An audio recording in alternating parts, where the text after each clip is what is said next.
Ho vinto campionati italiani e la mia specialità sono i 100 metri rana. E l'elenco dei successi dei 17 campioni paralimpici riuniti al Museo Bailo potrebbe continuare a lungo. Titoli nazionali centrati nel 2025 per i quali il Comitato Italiano Paralimpico del Veneto ha organizzato un'emozionante cerimonia di premiazione a cui hanno partecipato anche gli amministratori dei comuni di appartenenza. Premiare gli atleti che hanno raggiunto un titolo nazionale non è un premio solo sportivo, ma è un premio proprio della volontà, della forza di volontà che questi atleti ci mettono per raggiungere certi risultati.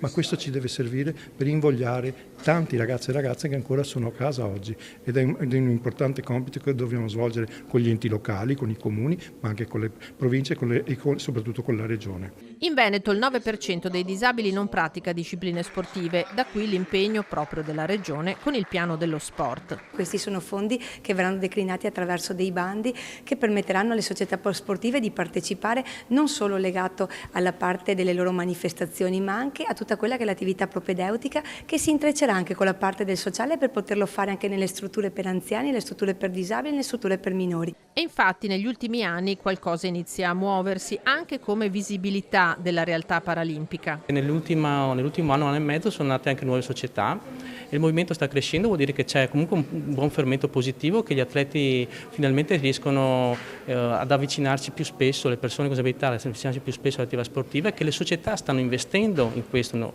e non è una cosa banale. Quanto ti alleni?